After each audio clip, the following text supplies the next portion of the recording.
ભાવનગર શહેરમાં મા બાપ માટે લાલબત્તી સમાન એક કિસ્સો સામે આવ્યો છે।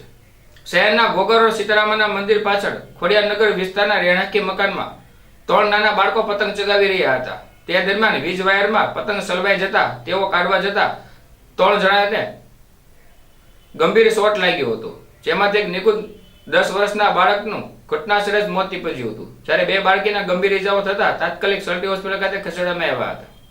ભાવનગર શહેરના ઘોઘર સીતારામ માતાજીના મંદિરની પાછળ આવેલ ખોડિયારનગર વિસ્તારના રહેણાંકી મકાનમાં નાના બાળકો પતંગ ચગાવી રહ્યા હતા।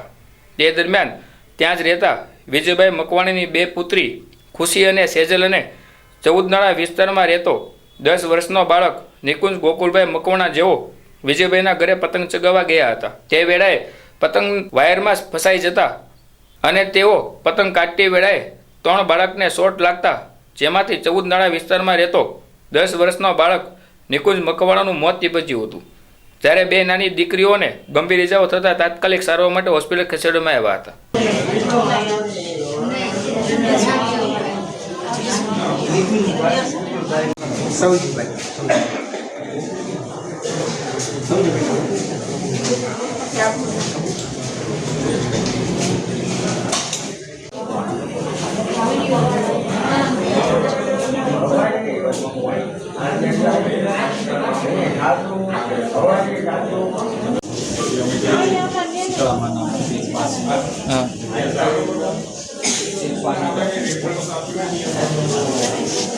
ક્યાં રહ્યો મોટા ભાઈ? ઘોઘા રોડ 14 નાળા મફતનગર।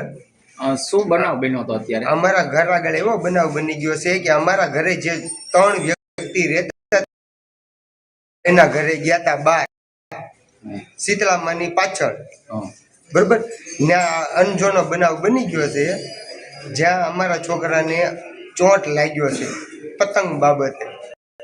તો હું બધાને કહેવા એટલું માંગુ છું, બધાના માતા પિતાને સલાહ દેવા માંગુ છું કે આવું કાર્ય કરતા પહેલા છોકરાનું બધા ધ્યાન રાખે, જેથી કરીને પારાપીટ ઉપર ન ચડે, અગાસીમાં ન ચડે, કે કોઈ તાર જે ઇલેક્ટ્રિક વસ્તુ હોય એને ન અડકે, એવું ધ્યાન રાખે, એવી મારી અપીલ છે। અને સરકારને આપણી એટલી અપીલ છે કે સરકાર થોડુંક જે કાંઈ હોય તાર બાર બધું થોડુંક આગળ રાખે, કે જેથી કરીને અમારે એક છોકરો ડેડ થઈ ગયો છે અને હજી 2 હોસ્પિટલમાં દાખલ છે।